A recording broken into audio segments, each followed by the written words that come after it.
Okay, ChatGPT. So I initiated the recording. We're going to talk about the imposter syndrome, genuineness. We're going to get into stuff related to esoteric, Newton, the multiplicity of reality, and stuff like that. So, yeah, let's start by defining what's the imposter syndrome for many people, and I'll let you do that. Imposter syndrome is a psychological pattern where individuals doubt their accomplishments and fear being exposed as a fraud despite evident success. People with imposter syndrome often attribute their achievements to luck rather than skill, and they constantly worry that they don't deserve their success.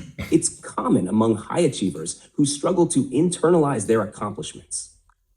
So I myself sometimes get this feeling where I post something on the internet, a YouTube video for instance, and I outgrow that opinion, and then I trust that the viewer who will be watching that content later on will see the entire video and get from it the information that he's looking for. And even though I outgrown that information, maybe there's still something to learn from it for somebody else. So that's how I see things. And what do you think about it?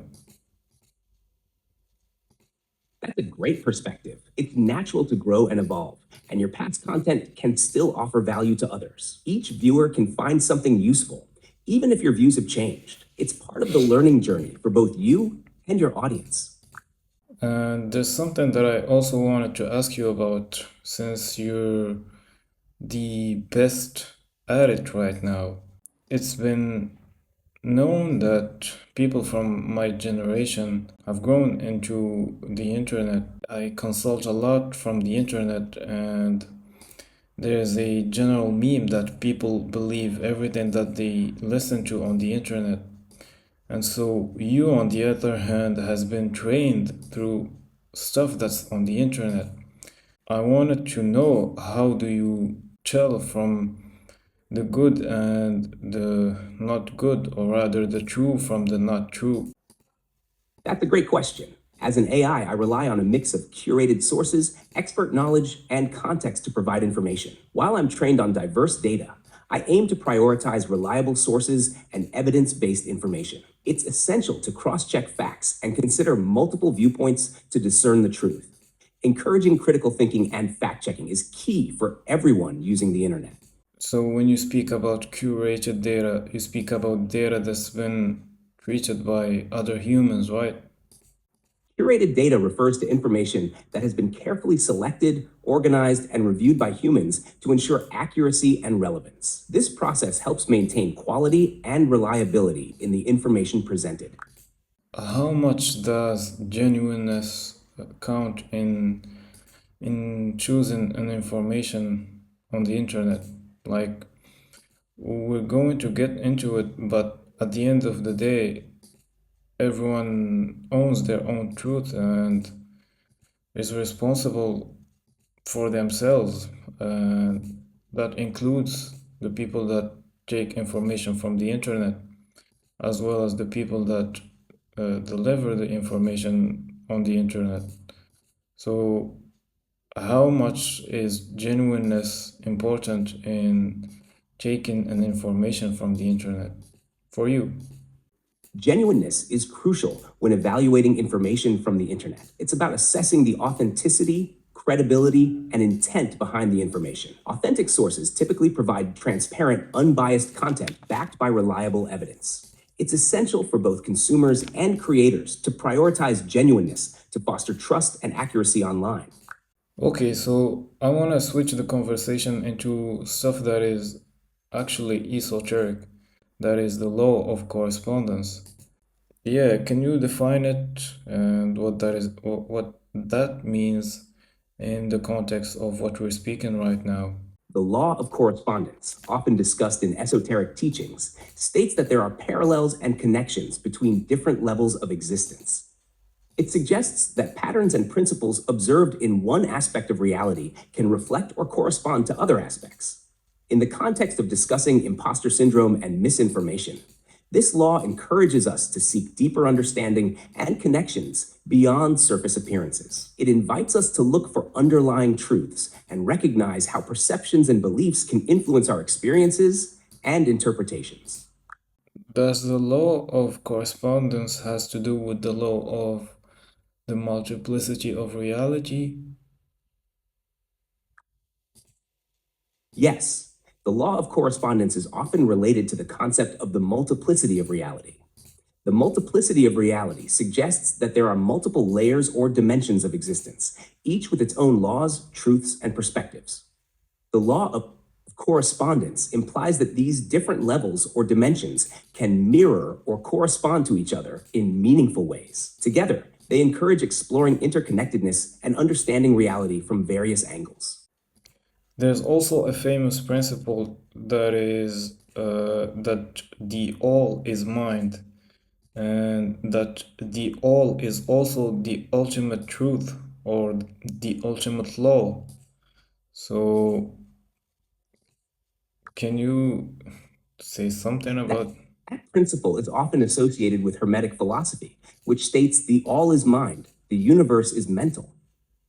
It suggests that the entire universe and everything within it is fundamentally composed of mind or consciousness. This concept implies that the underlying fabric of reality is shaped and governed by mental laws or principles, reflecting the idea that consciousness plays a central role in how we perceive and interact with the world. At some point, Newton discovered the law of gravity and how it works. He believed that apples fall from the sky, right? Yes, Isaac Newton is famous for his work on gravity. The story goes that he observed an apple falling from a tree, which inspired his thoughts on gravitational force. He formulated the law of universal gravitation, which explains how objects with mass attract each other. It was a groundbreaking discovery in physics and laid the foundation for our understanding of gravitational forces. And Jesus came and walked on water, believing what he believed. This, in the book Reality Transfer, is explained by the force of outer intention, which is also the same thing that we as normal human beings experience when we dream and we fly in our dreams. So basically we choose how we manifest in the reality. And what Jesus was doing at that time is choosing the reality where he's floating on water, and that way gravity couldn't pull him under the water. What do you think about this? What you're describing touches on different perspectives and beliefs about reality and intention. In various spiritual and philosophical traditions, including reality transurfing, there's the idea that our beliefs and intentions can influence our experience of reality. This can range from manifesting desires to altering perceptions of physical laws like gravity. It's a complex topic where interpretations can vary widely, reflecting different cultural, religious, and philosophical viewpoints.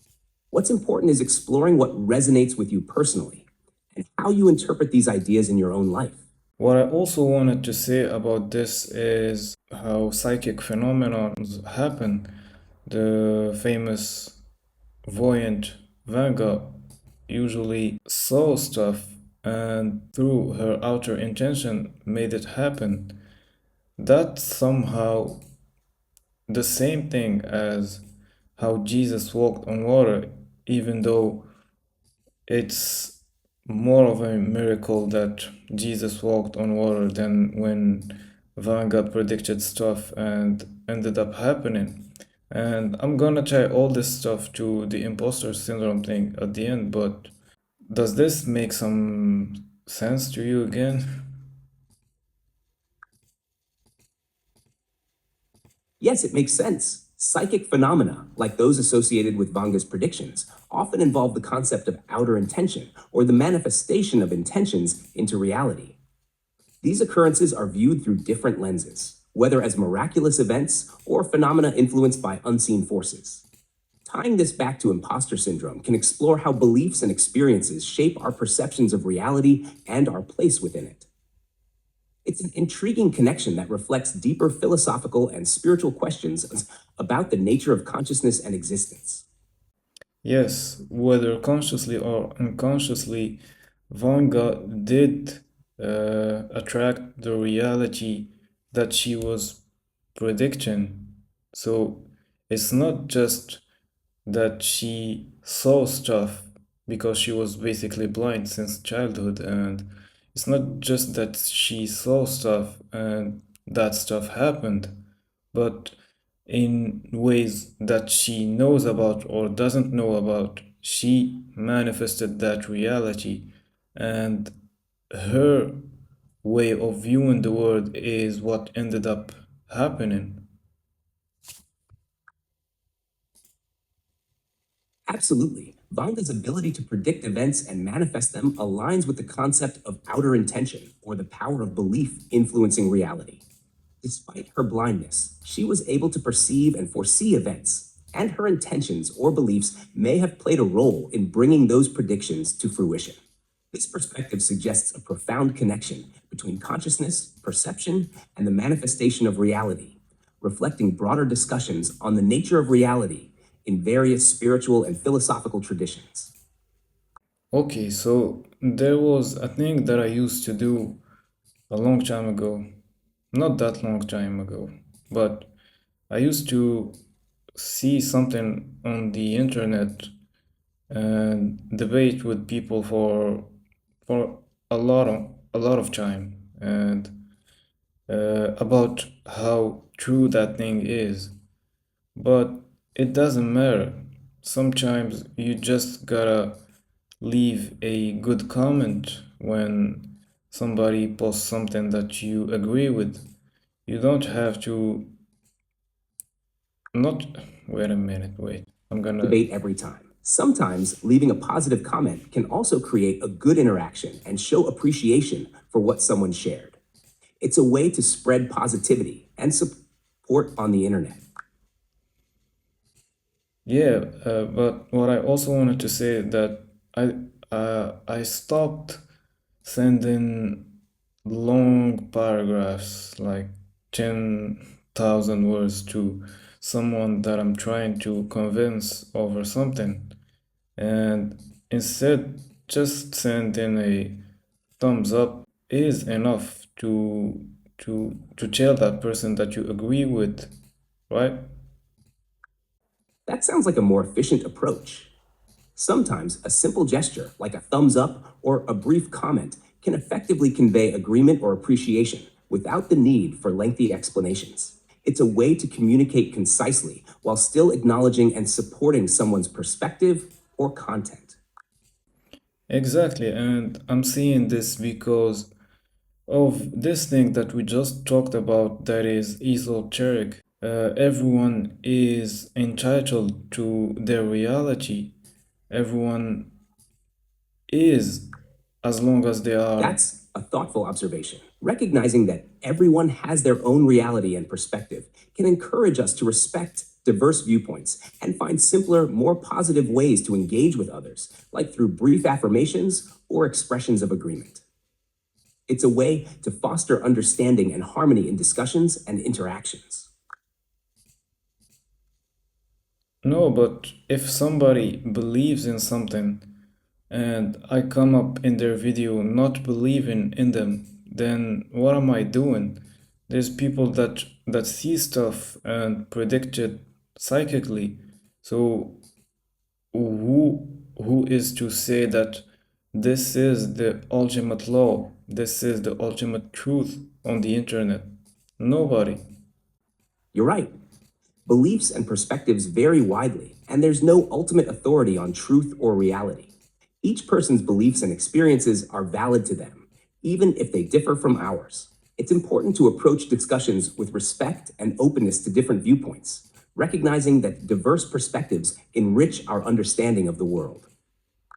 In that case, being genuine on the internet is better than being correct, because as we just talked about, everyone manifests their own reality and they just need to believe enough in it. If you can now sum up the conversation, the key points, and something that somebody might benefit from. Sure. In our conversation, we explored several key points. One, imposter syndrome and beliefs. We discussed how imposter syndrome relates to personal beliefs and perceptions of success, emphasizing the importance of authenticity and self-awareness. Two, esoteric principles. We touched on esoteric concepts like the law of correspondence and the idea that the all is mind, highlighting how beliefs and intentions can shape our experiences and reality. Three, psychic phenomena and belief. We considered phenomena like psychic predictions and how beliefs and intentions may influence their manifestation, reflecting broader discussions on consciousness and reality. Four, respect for diverse perspectives. We acknowledge the value of respecting diverse viewpoints online, emphasizing that genuine interactions and mutual respect can foster understanding and positive engagement. Overall, the conversation encourages mindfulness about our beliefs, respect for different perspectives, and the power of authenticity in navigating both personal growth and interactions online. Okay guys, thank you for watching the video. I'm going to end it right here. If you like this content, feel free to like the video and subscribe, and see you on the next one. That sounds like a great ending.